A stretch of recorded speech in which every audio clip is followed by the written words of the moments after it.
तो आज ऋतिक रोशन की फाइटर मूवी को रिलीज कर दिया गया है एंड ये मूवी बॉलीवुड की इस साल की पहली बिग बजट मूवी है। जिस मूवी की अगर कास्ट की बात करें तो इसमें ऋतिक रोशन के साथ साथ दीपिका पादुकोण, अनिल कपूर और करण सिंह ग्रोवर जैसे बड़े एक्टर्स हैं। तो इसीलिए आइए आज की इस वीडियो के अंदर हम इस मूवी की स्टोरी को डिटेल से जानते हैं और देखते हैं कि ऋतिक रोशन की फाइटर मूवी में क्या खास है। वैसे इस वीडियो को स्टार्ट करने से पहले मैं आपको बता दूं कि ये फाइटर मूवी साल 2019 में होने वाले पुलवामा अटैक पे बनी है, जिसके अंदर हमें इंडियन एयरफोर्स की काबिलियत दिखाई गई है। और तो और ये मूवी भी 26 जनवरी के टाइम पर रिलीज हुई है। तो इसीलिए अगर आप सभी इस वीडियो को देख रहे हैं तो आप सबको भी मेरी तरफ से 26 जनवरी की बहुत बहुत शुभकामनाएं, यानी कि हैप्पी रिपब्लिक डे। हालांकि अगर आप सभी मुझे रिपब्लिक डे की विशेष देना चाहते हैं तो आप सब मुझे कमेंट्स के अंदर हैप्पी रिपब्लिक डे या फिर 26 जनवरी लिख सकते हैं। एंड अगर आपको मूवी की स्टोरी पसंद आए तो आप सब कमेंट्स के अंदर फाइटर लिख सकते हैं। और हाँ, अगर आपको वीडियो पसंद आए तो आप इस वीडियो को लाइक भी जरूर करना। तो फिर आइए अब हम बिना किसी देरी के आज की इस कमाल की वीडियो को स्टार्ट करते हैं और फाइटर मूवी की पूरी स्टोरी को डिटेल से जानते हैं।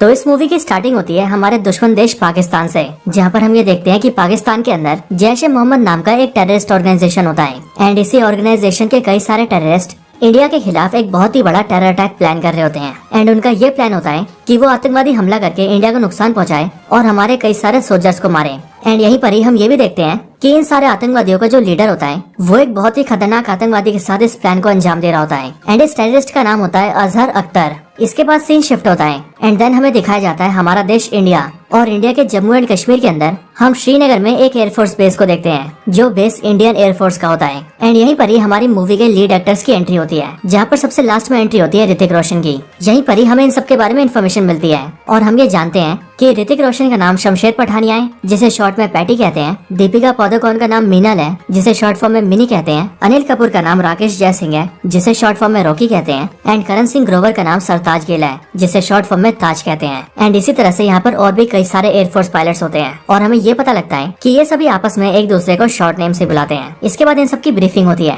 और इन सभी को एक जगह इकट्ठा किया जाता है, जहाँ पर हमें पता लगता है कि ऋतिक रोशन और उसके बाकी सारे साथियों की रैंकिंग स्क्वाड्रन लीडर की है। एंड अनिल कपूर इन सभी का कमांडिंग ऑफिसर है। अनिल कपूर अपनी पूरी टीम से कहता है कि वो सभी इंडिया के बेस्ट एयरफोर्स पायलट्स हैं एंड इसीलिए उन सबको एक साथ पिक करके एक टीम बनाई गई है और उन सभी को यहाँ श्रीनगर के एयरफोर्स बेस में लाया गया है। और ये सब इसीलिए किया गया है क्योंकि इंडियन इंटेलिजेंस को एक खबर मिली है कि पाकिस्तान इंडिया के ऊपर एक काफी बड़ा प्लान अटैक कर रहा है, जिस टेरर अटैक के अंदर पाकिस्तानी मिलिट्री, उनकी इंटेलिजेंस ISI और पाकिस्तान से ऑपरेट करने वाले टेररिस्ट भी शामिल है। एंड इसीलिए अगर कभी ऐसा हमला होता है तो हो सकता है कि आने वाले टाइम में इंडिया और पाकिस्तान में वॉर हो जाए, और अगर कभी वॉर हुई तो उसके लिए उन सबको तैयार रहना पड़ेगा। एंड फिर इसके लिए हम ये देखते हैं कि यहाँ पर ये सारे पायलट्स मिलकर वॉर के लिए एक्सरसाइज करते हैं और एयरक्राफ्ट को उड़ाने की ट्रेनिंग करते हैं, जहाँ पर ही हमें ये भी बताया जाता है कि ऋतिक रोशन यानी कि पैटी पूरे इंडिया का सबसे बेस्ट एयरफोर्स पायलट है। लेकिन सबसे बेस्ट होने के बावजूद भी अनिल कपूर, जो कि इन सबका कमांडिंग ऑफिसर होता है यानी कि रॉकी, वो पैटी को पसंद नहीं करता और वो हमेशा ही पैटी को एक बड़ी जिम्मेदारी के लिए रिस्पॉन्सिबल मानता है। और वो हमेशा ही पैटी से कहता है कि वो किसी भी टीम को लीड करने के काबिल नहीं है एंड वो उसे एक बहुत ही बड़ी गलती के लिए जिम्मेदार भी मानता है। हालांकि वो गलती क्या थी ये आप सभी को मूवी में आगे पता लगेगा। इसके अगले सीन में हम ये देखते हैं कि पाकिस्तान के आतंकवादी संगठन का चीफ, जिसका नाम मजीद खान होता है, वो 100 किलो RDX के साथ जम्मू कश्मीर में एंटर कर जाता है। बट जैसे ही वो कश्मीर में काफी आगे आता है वैसे ही उसे इंडियन आर्मी के सोल्जर्स पकड़ लेते हैं। एंड देन फिर हमें पता लगता है कि इंडियन आर्मी को इन्फॉर्मेशन मिली थी कि पाकिस्तान के आतंकवादी कुछ ऐसे करने वाले थे। एंड अब क्योंकि यहाँ पर इंडियन आर्मी के सोल्जर्स ने मजीद खान को 100 किलो RDX के साथ पकड़ लिया था, इसीलिए वो सभी उन्हें डिटेन कर लेते हैं। इसके बाद ये इन्फॉर्मेशन श्रीनगर एयरफोर्स बेस के अंदर हमारे हीरोज तक पहुँचती है, जिसके बाद पैटी, मिनी, रॉकी और बाकी सारे लोग इसको जानकर बहुत खुश होते हैं। एंड वो सभी ये सोचते हैं कि उन सब ने मिलकर पाकिस्तान का एक बहुत बड़ा टेरर अटैक इंडिया में होने से रोक दिया है। हालांकि दूसरी साइड हम ये भी देखते हैं कि इंडियन आर्मी कश्मीर के अंदर कई सारे CRPF के जवानों को बुलाती है ताकि आतंकवादियों की जैसी घुसपैठ अभी हुई है वैसी फिर से ना हो। लेकिन जम्मू कश्मीर की जिन सड़कों के ऊपर CRPF जवानों की बसेस चल रही होती हैं, वहीं से थोड़ी दूरी पर हम ये देखते हैं कि वहाँ अजहर अख्तर एक दूसरे आतंकवादी के साथ एक वैन में बैठा होता है। एंड यहीं पर ही वो दूसरे आतंकवादी से कहता है कि अब वो बहुत ही जल्द इन सारे सोल्जर्स को मार देगा और फिर जाकर उसे जन्नत मिलेगी। एंड फिर ये बोलकर अजहर अख्तर वैन से उतर जाता है, जिसके बाद ही वो आतंकवादी उस वैन को चलाते हुए सीधा CRPF की बसेस में ठोक देता है। और क्योंकि उसकी वैन के अंदर 300 किलो से भी ज्यादा RDX होता है, इसीलिए एयरक्राफ्ट के टकराने से वहाँ पर इतना बड़ा ब्लास्ट होता है कि वहाँ मौजूद उन सारी बसेस के अंदर जितने भी सीआरपीएफ के जवान होते हैं वो सभी एक ही झटके में मारे जाते हैं। इसके बाद जैसे इस ब्लास्ट की खबर सभी को मिलती है, वैसे एयरफोर्स के पायलट्स जिनमें पैटी, मिनी, रॉकी और बाकी सभी शामिल होते हैं, वो उन सोल्जर्स की हेल्प के लिए जाते हैं। जहाँ पहुँचने के बाद उन्हें पता लगता है कि उन सीआरपीएफ के सोल्जर्स में से 70 सोल्जर्स ऑन द स्पॉट मर गए थे और बाकी के 80 सोल्जर्स सीवियरली घायल है, जिसमें कुछ ने अपनी टांगे गवा दी है, कुछ ने अपने हाथ गवा दिए हैं और कुछ ने तो आंखें तक गवा दी है। इसके बाद हमारे हीरोज को बहुत गुस्सा आता है, लेकिन फिर वो सारे एयरफोर्स के पायलट्स अपने बेस में आकर ब्रीफिंग करते हैं और अपनी मीटिंग में इस बारे में डिस्कशन करते हैं, जहाँ पर वो सभी एक वीडियो भी देखते हैं, जो वीडियो उन्हें पाकिस्तान के आतंकवादी संगठन ने भेजा होता है। एंड ये वीडियो उसी आतंकवादी का होता है जिस आतंकवादी ने वैन के जरिए सीआरपीएफ के जवानों को मारा था। एंड वो आतंकवादी वीडियो के अंदर बोल रहा होता है कि वो उन सभी हिंदुस्तानी जवानों को मारकर जन्नत जाएगा। यहीं पर ही रॉकी एक रॉ एजेंट को भी बुलाता है, जिस रॉ एजेंट ने बुर्खा पहना होता है। एंड वो एजेंट सभी से कहता है कि वो अपनी आइडेंटिटी किसी को नहीं दिखा सकता क्योंकि वो एक एजेंट है, लेकिन वो उनके लिए इंटेलिजेंस लाया है। वो पैटी, रॉकी और उनके सारे साथियों से कहता है कि असल में ये पूरा प्लान जैश ए मोहम्मद का ही था, यानी कि पाकिस्तान के आतंकवादी संगठन का। और इससे पहले उनका जो चीफ मजीद खान 100 किलो आइडेक्स के साथ कश्मीर में पकड़ा गया था, वो असल में इनके प्लान का हिस्सा था, जिसका मतलब इनका प्लान हमेशा से ही सीआरपीएफ के सोल्जर्स ही थे। एंड अनफॉर्चुनेटली वो लोग अपने प्लान में कामयाब हो गए हैं। इसके साथ ही वो रॉ एजेंट सभी एयरफोर्स पायलट्स को ये भी बताता है कि असल में इन सभी का मास्टरमाइंड अजहर अख्तर है, जो कि एक बहुत ही बड़ा टेररिस्ट है एंड वो अभी पाकिस्तान से ऑपरेट करता है। एंड अब तक जो भी कुछ हुआ है वो सब कुछ उसी का प्लान था। एंड इससे पहले भी वो कुछ छोटे मोटे अटैक्स कर चुका है, बट आज तक वो कभी भी पकड़ा नहीं गया है। इन सारी खबरों को सुनकर पैटी और उसके सारे साथियों को बहुत गुस्सा आता है। एंड फिर इसीलिए इंडियन एयरफोर्स ये तय करती है कि उन्हें इसका जवाब देना ही होगा। इसके लिए commanding officer Rocky squadron leader Patty को दिल्ली भेजता है, जिसके बाद पैटी दिल्ली आता है और वहाँ पर नेशनल सिक्योरिटी एडवाइजर की मीटिंग अटेंड करता है, जहाँ पर पैटी सभी के साथ मिलकर ये प्लान बनाता है कि इंडिया को अपना बदला लेना ही चाहिए। एंड फिर इसी के लिए उस मीटिंग में इंट्रोड्यूस किया जाता है कि इस बार इंडिया पाकिस्तान के आतंकवादियों के ऊपर एयर स्ट्राइक करेगा एंड अपने शहीद हुए वीर जवानों का बदला लेगा। हालांकि इसी मीटिंग के अंदर ये भी डिसाइड होता है कि इस अटैक में पाकिस्तान के सिविलियंस को अटैक नहीं किया जाएगा, बल्कि टारगेट किया जाएगा तो सिर्फ उनको जो कि आतंकवादी है। एंड इसके लिए पैटी मीटिंग में सबसे कहता है कि उनकी रिपोर्ट के हिसाब से पाकिस्तान के बालाकोट के अंदर जैश ए मोहम्मद के कई सारे आतंकवादी छुपे हुए हैं, जिनकी संख्या सैकड़ों में है। एंड वहीं पर उनके पास बहुत सारा आरडीएक्स, बहुत सारे बॉम्ब्स और वेपन्स भी हैं। एंड इसीलिए उन्हें उस जगह को टारगेट करना चाहिए। एंड फिर इसके लिए इस बात को तय किया जाता है कि अब इंडियन एयरफोर्स पाकिस्तान के बालाकोट के अंदर जैश ए मोहम्मद के ऊपर एयर स्ट्राइक करेगी। इसके बाद पैटी एयरबेस में वापस आता है एंड फिर वो और उसके सारे साथी मिलकर अपने एयर स्ट्राइक के लिए तैयार हो जाते हैं। वो सभी अपने अपने एयरक्राफ्ट में बैठते हैं और सीधा पाकिस्तान की तरफ फ्लाई करते हैं। एंड फिर फ्लाई करते करते वो सभी एलओसी पार करके सीधा पीओके के अंदर पहुंच जाते हैं, यानी कि पाकिस्तान ऑक्यूपाइड कश्मीर के अंदर। एंड फिर यहाँ पर आने के बाद एयरफोर्स के सारे सोल्जर्स बड़ी बहादुरी से पठानकोट के ऊपर हमला कर देते हैं, जिसके बाद उस अटैक की वजह से वहाँ के सैकड़ों आतंकवादी मारे जाते हैं और उनके सारे वेपन्स और आरडीएक्स डिस्ट्रॉय हो जाते हैं। लेकिन यहीं पर ही हम ये देखते हैं कि इस बड़े से हमले के बाद भी अजहर अख्तर जिंदा बच गया है। एंड इसीलिए वो जल्दी से इस बारे में पाकिस्तान की आर्मी को खबर करता है और उनसे कहता है कि इंडिया के एयरफोर्स ने उन पर अटैक किया है। ये सुनते ही पाकिस्तानी मिलिट्री एक्टिव होती है एंड वो अपने एयरफोर्स के कई सारे सोल्जर्स को भेजती है, जिसके बाद पाकिस्तानी एयरक्राफ्ट इंडियन एयरक्राफ्ट का पीछा करते हैं। हालांकि उनके पहुंचने से पहले इंडिया के ज्यादातर एयरक्राफ्ट अपने बॉर्डर में वापस आ जाते हैं, लेकिन क्योंकि पैटी और उसका दोस्त ताज पीछे होते हैं, इसलिए उन दोनों के एयरक्राफ्ट पाकिस्तानी एयरक्राफ्ट के टारगेट में आ जाते हैं। एंड यहीं पर ही हम ये देखते हैं कि इन सभी पाकिस्तानी एयरफोर्स पायलट्स में से एक पायलट का नाम रेड नोज होता है, जो कि पाकिस्तान का नंबर 1 एयरफोर्स पायलट होता है, ठीक उसी तरह से जिस तरह से पैटी इंडिया का नंबर 1 एयरफोर्स पायलट है। एंड इसीलिए जैसे ये रेड नोज पैटी और ताज के एयरक्राफ्ट के पास पहुंचता है, वैसे ही वो ताज के एयरक्राफ्ट के ऊपर अपने वेपन से लॉक कर देता है। बट जैसे वो ताज के ऊपर हमला करने वाला होता है, वैसे पैटी अपने एयरक्राफ्ट को घुमा लेता है और वो सीधा रेड नोज के पास आता है और वो रेड नोज के एयरक्राफ्ट को टारगेट कर लेता है। एंड फिर पैटी रेड नोज से कहता है कि अगर उसने उसके दोस्त के ऊपर हमला किया तो वो उसके ऊपर हमला करके उसे मार देगा। एंड फिर इसीलिए इस बात से रेड नोज डर जाता है और वो ताज के एयरक्राफ्ट को अनलॉक करके उसे वहाँ से जाने देता है, जिसके बाद ताज और पैटी दोनों ही वहाँ से निकल जाते हैं। एंड फिर एयरफोर्स के सारे पायलट्स इंडिया के अंदर वापस आ जाते हैं और इस तरह से बालाकोट के ऊपर एयर स्ट्राइक कामयाब रहता है। इसके बाद ये सभी काफी खुश होते हैं और वो सभी वहाँ पर पार्टी भी करते हैं। बट फिर 1-2 दिन बाद ही हम ये देखते हैं कि पाकिस्तानी एयरफोर्स के कई सारे एयरक्राफ्ट इंडियन बॉर्डर्स के अंदर एंटर कर जाते हैं एंड वो जम्मू कश्मीर के कई सारे एयरबेस को टारगेट करते हुए उनको डिस्ट्रॉय करने लगते हैं। ये देखकर इंडिया की इंटेलिजेंस इस बात की खबर जल्दी से श्रीनगर बेस तक पहुंचाती है, जिसके बाद पैटी, ताज, मिनी और बाकी सारे सोल्जर्स अपने अपने एयरक्राफ्ट को लेकर सीधा उन्हें टैकल करने जाते हैं। बट जैसे इंडियन एयरक्राफ्ट पाकिस्तानी एयरक्राफ्ट के पास पहुंचती है, वैसे ही पाकिस्तानी एयरक्राफ्ट वहाँ से भागने लगते हैं एंड वो वापस पाकिस्तान जाने लगते हैं। ये देखकर इंडियन पायलट्स को भी समझ नहीं आता कि आखिरकार पाकिस्तानी पायलट्स इतनी जल्दी डर के क्यों भाग रहे हैं। एंड इसीलिए वो सभी पाकिस्तानियों को पीछा करते हैं। पीछा करते करते वो सारे पाकिस्तानी सोल्जर्स अपने अपने एयरक्राफ्ट को लेकर पाकिस्तान में एंटर कर जाते हैं। एंड इसीलिए सारे इंडियन पायलट्स भी इंडियन बॉर्डर्स पर रुक जाते हैं, क्योंकि उन्हें बिना पूछे इंडियन बॉर्डर्स को पार करके पाकिस्तान में जाने की परमिशन नहीं थी। लेकिन हम हम ये देखते हैं कि पैटी पाकिस्तानियों के अटैक से खुश नहीं होता है एंड इसीलिए वो इंडियन बॉर्डर्स पे आकर अपने सीनियर से ऑर्डर मांगता है कि वो उसे पाकिस्तान में एंटर करने दे। बट यहीं पर हमें ये पता लगता है कि पाकिस्तानियों ने इंडियन बॉर्डर के पास ही रेडियो जैमर्स को फिट कर रखा है, जिस वजह से पैटी की आवाज उसके सीनियर्स तक जा नहीं पाती क्योंकि उनका वायरलेस कनेक्शन बीच में कट ऑफ हो जाता है। ये देखकर पैटी का दोस्त ताज उसके पास आता है एंड वो उसे कहता है कि उसे वापस चलना चाहिए। बट वो ताज से कहता है कि वो उनके पीछे जाएगा, फिर चाहे उसे उसके साथ चलना हो या फिर ना चलना हो, और अगर वो चाहे तो वापस जा सकता है, बट वो तो पाकिस्तानियों को छोड़ेगा नहीं। ये सुनने के बाद ताज भी पैटी के साथ जाने का फैसला करता है। देन फिर इसीलिए ताज और पैटी दोनों ही अपने एयरक्राफ्ट को लेकर पाकिस्तान के अंदर एंटर कर जाते हैं। बट एंटर करने के बाद ही उन दोनों की डायरेक्शन चेंज हो जाती है और फिर हमें ये पता लगता है कि असल में ये पाकिस्तान के एयरफोर्स पायलट रेड नोज की चाल थी और उसने ये सब पैटी और ताज को फंसाने के लिए किया था,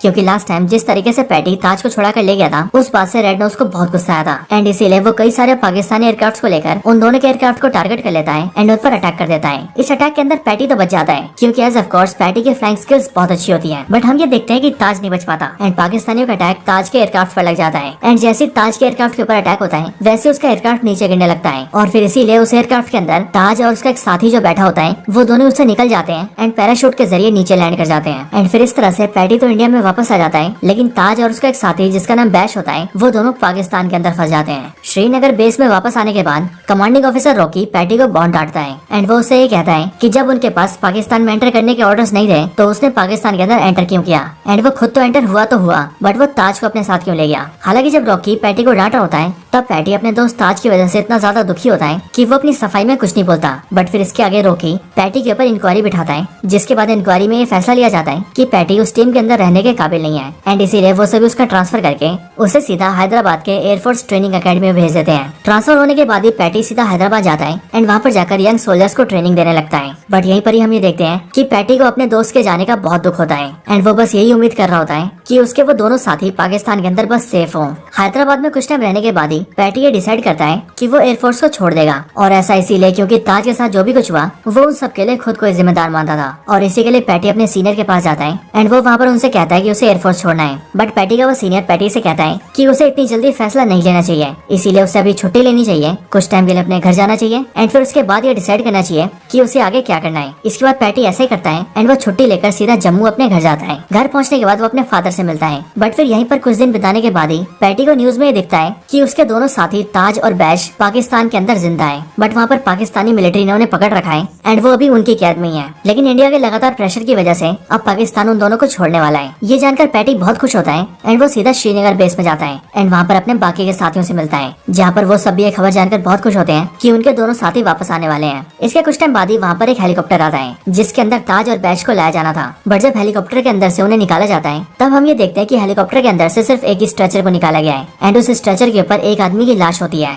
जो आदमी होता है बैश, यानी कि टीम का वही मेंबर जो कि ताज के साथ उसके एयरक्राफ्ट में था। एंड यहीं पर ही हमें ये भी पता लगता है कि पाकिस्तानियों ने बैश के टुकड़े टुकड़े करके भेजे हैं एंड उसे मारने से पहले उसे वहाँ पर बहुत ज्यादा टॉर्चर किया गया है। ये जानकर पैटी, रॉकी और उनके सारे साथी बहुत ज्यादा गुस्सा हो जाते हैं एंड वो सब ये प्लान करते हैं कि अब वो पाकिस्तान को छोड़ेंगे नहीं एंड उसके अंदर के सारे आतंकवादियों को खत्म कर देंगे। एंड इसके लिए इंडियन एयरफोर्स पाकिस्तान के ऊपर अटैक करने के लिए एक एक्शन प्लान तैयार करता है। इधर दूसरी तरफ पाकिस्तान में हम ये देखते हैं कि ताज अभी भी जिंदा है, बट ताज के पास ही अजहर अख्तर आता है और वो उसे बहुत टॉर्चर करते हुए उसे ये बताता है कि असल में उनके पास जो रॉ का एजेंट है वो एक्चुअली में उनका एजेंट है एंड इसीलिए जो भी प्लान एयरफोर्स वाले बनाते हैं उसकी सारी खबर उनको मिल जाती है। एंड अभी अभी उसको एक खबर मिली है कि उसके दोस्त बैश की लाश को देखकर एयरफोर्स वालों को बहुत गुस्सा आया है और वो हमारे ऊपर अटैक की प्लानिंग कर रहे हैं और वो आज रात को ही हमला करने वाले हैं। इधर दूसरी तरफ श्रीनगर बेस के अंदर हम ये देखते हैं कि एयरफोर्स के सारे सोल्जर्स लड़ाई के लिए तैयार रहते हैं एंड यहीं पर ही जिस एजेंट की बात अजहर अख्तर कर रहा होता है हमें वो भी यहाँ पर दिखता है और ये वही एजेंट होता है जो की मूवी की स्टार्टिंग में एज अ रॉ एजेंट दिखा होता है। बट यहाँ पर ये बात रिवील होती है कि ये असल में एक डबल एजेंट है जो कि एक्चुअल में इंडिया के लिए काम करता है एंड उसने जानबूझकर अजहर अख्तर को ये इन्फॉर्मेशन दी है कि इंडियन एयरफोर्स रात को अटैक करेगी, जबकि प्लान तो ये है कि इंडियन एयरफोर्स अभी दिन में अटैक करने वाली है। इसके बाद सारे पायलट्स तैयार होते हैं एंड वो सभी हमले के लिए निकल जाते हैं एंड वो सीधा पाकिस्तान में घुसते हैं और अजहर अख्तर के बेस के ऊपर हमला कर देते हैं। अटैक में हम ये देखते हैं कि वहाँ पर एयरफोर्स के 2 हेलीकॉप्टर्स होते हैं एंड एक बड़े से प्लेन के जरिए वहाँ पर कई सारे सोल्जर्स को उतारा जाता है, जो सभी सोल्जर्स इंडियन मिलिट्री के गरुड़ फोर्स का हिस्सा होते हैं। एंड यहाँ पर इनका प्लान ये होता है कि ये सारे गरुड़ सोल्जर्स पाकिस्तान के आतंकवादियों को मारेंगे, देन वो सभी वहाँ पर ताज को बचाएंगे, उसे हेलीकॉप्टर में डालेंगे एंड फिर वो दोनों हेलीकॉप्टर लेकर वहाँ से निकल जाएंगे। बट असल में जब वो लोग वहाँ पर अटैक करते हैं तब पहले तो इंडियन फोर्सेज उनके ऊपर भारी पड़ती है, लेकिन फिर तभी हम ये देखते हैं कि अजहर अख्तर वहाँ पर एक मिसाइल लॉन्चर ले आता है एंड वो एक हेलीकॉप्टर को ब्लास्ट कर देता है और बहुत सारे इंडियन सोल्जर्स को मार भी देता है। हालांकि इस दौरान वो लोग ताज को बचा लेते हैं, जिसके बाद दीपिका यानी कि मिनी ताज को अपने हेलीकॉप्टर में डाल देती है। बट तभी वहाँ पर पाकिस्तानी सोल्जर्स भी आ जाते हैं और वो एयरक्राफ्ट के जरिए वहाँ पर उन पर फायरिंग करने लगते हैं ताकि वो लोग उन्हें भी खत्म कर दें। वायरलेस के जरिए जैसी ये न्यूज श्रीनगर एयरबेस तक आती है वैसे ही वो सब ये डिसाइड करते हैं कि वो उनके पीछे और बैकअप भेजेंगे। बट तभी हम ये देखते हैं कि पैटी जल्दी से जाता है और वो एक एयरक्राफ्ट के अंदर बैठ जाता है एंड वो अपने सीनियर से परमिशन मांगता है कि वो लोग उसे जाने दें। इसके लिए वहाँ के सीनियर्स उसे मना कर देते हैं एंड वो उससे कहते हैं कि वो नहीं जा सकता। बट फिर तभी अनिल कपूर यानी कि रॉकी उनसे कहता है कि प्लीज उसे जाने दिया जाए एंड इस बार उसके साथ वो भी जाएगा एंड वो सभी को भरोसा दिलाता है कि वो दोनों मिलकर अपने सोल्जर्स को बचा लेंगे और ताज को सक्सेसफुली वहाँ से बाहर निकालेंगे। इसके बाद पैटी और रॉकी अपने एयरक्राफ्ट में बैठते हैं एंड वो सीधा पाकिस्तान के अंदर जाते हैं। बट वहाँ पर आते हैं उनका सामना रेड नोज से होता है, यानी कि पाकिस्तान का वही पायलट जो कि वहाँ का सबसे बेस्ट एयरफोर्स पायलट है। हालांकि इस फाइट के अंदर पहले रेड नोज उनके ऊपर भारी पड़ता है और वो पैटी एयरक्राफ्ट के ऊपर कई सारे डैमेज भी कर देता है, लेकिन फिर पैटी अपने दिमाग और बहादुरी का इस्तेमाल करता है एंड वो अपने एयरक्राफ्ट को सीधा रेड नोज के एयरक्राफ्ट से ब्लास्ट करवा देता है एंड ब्लास्ट के ठीक पहले वो रॉकी को लेकर वहाँ से निकल जाता है एंड पैराशूट के जरिए नीचे लैंड कर जाता है एंड इस तरह से वो रेड नोज को मार देता है और फिर वो दोनों सीधा अपने साथियों की हेल्प करे जाते हैं। वहाँ पर आते ही पैटी अजहर अख्तर को मारता है और फिर उसे बहुत बुरी तरह से बीट करके वो उसे एक गाड़ी से बांध देता है एंड गाड़ी को चलाकर छोड़ देता है, जिसके बाद गाड़ी के टकराने से वहाँ पर ब्लास्ट होता है एंड अजहर अख्तर मारा जाता है एंड पैटी के बाकी साथी अजहर अख्तर के दूसरे आतंकवादियों को भी ढेर कर देते हैं, जिसके बाद उन सभी आतंकवादियों को मारकर इंडिया के वो सारे सोल्जर्स इंडिया में वापस आ जाते हैं एंड फिर यहाँ इंडिया में आने के बाद सभी ताज को देखकर भी बहुत खुश होते हैं और फिर यहीं पर ही रॉकी पैटी से माफी भी मांगता है। असल में यहाँ पर हमें पता लगता है कि रॉकी की एक छोटी बहन थी जिसका नाम था नैना एंड वो भी एयरफोर्स की पायलट थी और वो 3 साल पहले पैटी की टीम में थी एंड वो पैटी की फियोंसी भी थी, यानी कि पैटी और नैना दोनों शादी करने वाले थे। लेकिन 3 साल पहले उन दोनों को एक मिशन पर भेजा गया था, जिस मिशन में उन्होंने अपना मिशन तो पूरा किया लेकिन मिशन के अंदर ही नैना की मौत हो गई थी एंड अब क्योंकि उस मिशन को पैटी लीड कर रहा था इसीलिए रॉकी तब से ऐसा मानने लगा कि उसकी बहन नैना की मौत का जिम्मेदार पैटी है एंड इसीलिए वो पैटी को कभी भी टीम लीड करने के काबिल नहीं मानता था। लेकिन आज इस बार पैटी की बहादुरी को देखकर रॉकी पैटी को समझ चुका है कि वो अपनी जगह बिल्कुल ठीक था एंड उसकी बहन नैना के साथ जो भी हुआ वो एक हादसा था एंड इसी के लिए वो इन सब से पैटी से माफी मांगता है, जिसके बाद पैटी उसे माफ कर देता है एंड वो दोनों एक दूसरे के गले मिलते हैं एंड फिर इसके बाद ही ये मूवी एंड हो जाती है। तो दोस्तों यही थी वीडियो फाइटर मूवी की स्टोरी के ऊपर। आप सभी को मूवी की स्टोरी कैसी लगी मुझे कमेंट्स के अंदर जरूर बताएं। अगर आपको मूवी की कहानी पसंद आई हो तो इस मूवी के लिए एक जय हिंद तो बनता है। और हाँ, मेरे और मेरे चैनल की तरफ से आप सभी को एक बार फिर से 26 जनवरी की बहुत बहुत बधाई, यानी कि हैप्पी रिपब्लिक डे। आप सभी अगर मुझे विश करना चाहते हैं तो कमेंट्स के अंदर कर सकते हैं। कमेंट्स के अंदर हैप्पी रिपब्लिक डे, 26 जनवरी या फिर जय हिंद जरूर लिखें। मुझे आपके कमेंट्स को देखकर बहुत खुशी होगी। और हाँ, वीडियो पसंद आई हो तो लाइक जरूर करें। बाकी ऐसी वीडियो और देखने के लिए हमारे चैनल को चेकआउट भी जरूर करें। तो बस आज की इस वीडियो में इतना ही। वीडियो को यहीं पर एंड करते हैं। वीडियो पसंद आई हो तो लाइक करें, चैनल को सब्सक्राइब नहीं किया तो अभी अभी सब्सक्राइब करें, वीडियो को शेयर करना चाहते हैं तो ज्यादा से ज्यादा शेयर करें एंड आप सभी इसी तरह से हंसते और मुस्कुराते रहें। मैं मिलता हूँ आपसे ऐसे किसी और बेहतरीन वीडियो में, तब तक के लिए गुड बाय।